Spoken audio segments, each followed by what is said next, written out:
Chairman, we've traveled many parts of the country hearing from people like you, and whether you're in Iowa or whether you're in my home state of New York, the reality is that the high inflation, the high interest rates, the anti-energy policies of the Biden-Harris administration are crushing American families and American businesses.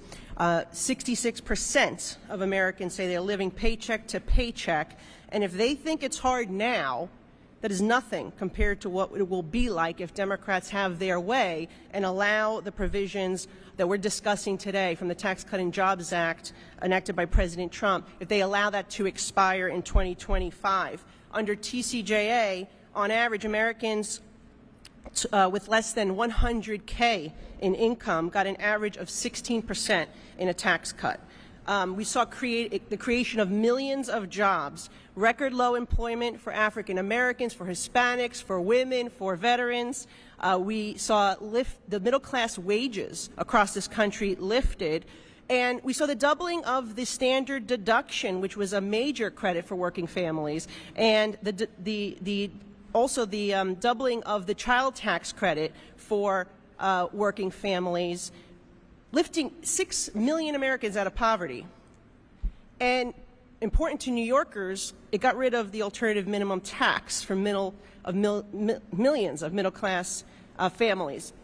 Last June, I introduced legislation to increase the standard deduction by an additional 2,000 for single filers and 4,000 for married couples. If it were law today, families would benefit with a $33,200 tax deduction in 2024.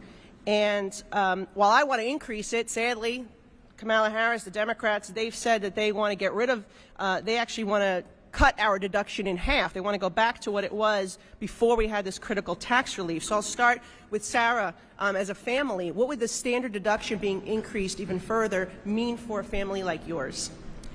Well, I think first and foremost, thank you for the question.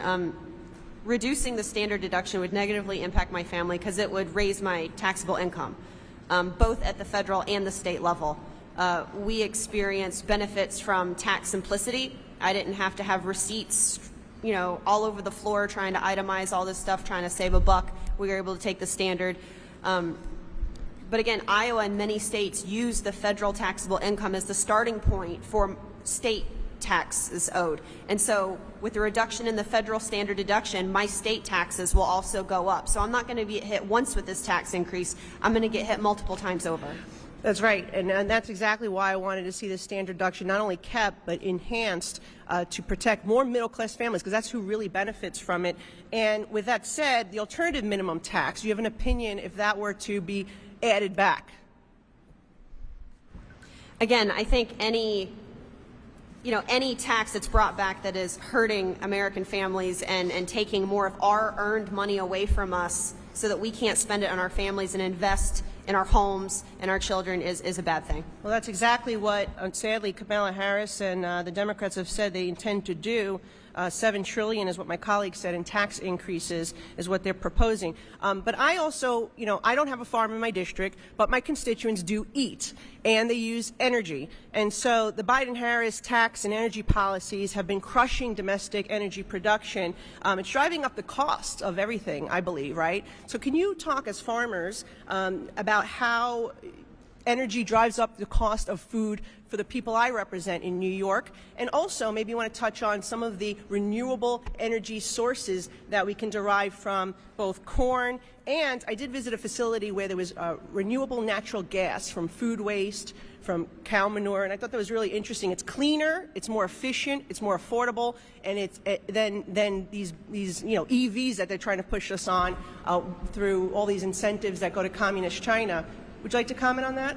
Absolutely. So just to let's talk about EVs for a moment. I know they're trying to do that to tractors, and let me tell you, that is definitely not going to work. It's going to increase the weight of that tractor by 3 to 4 times. It's going to increase the price of that tractor by that exact same amount. And then, oh, by the way, in the wintertime, 60 below, they don't start.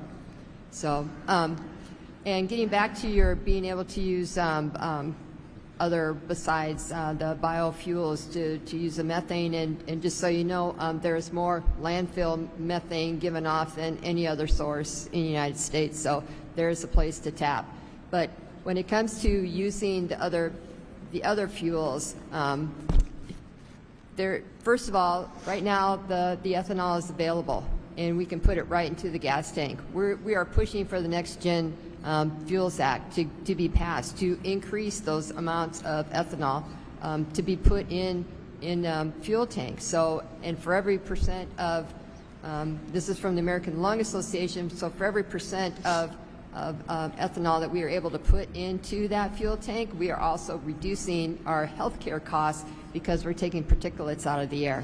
So especially and I've been to New York, and it's amazing, but it's not Iowa. But anyway, just the total amount of particulates in the air just due to pollution. So Okay. And Mr. Suckup, I don't know if you wanted to add to that, but I did have one small question after this, if you will, Mr. Chairman. No, the biofuels are critical for the supplying us across the U.S. Energy efficiency and self-sustainable here in the U.S. And that's what we have to increase. That lowers prices throughout. Going back the 4 years, we were $1 lower on gasoline, and yet ethanol was practical and making money.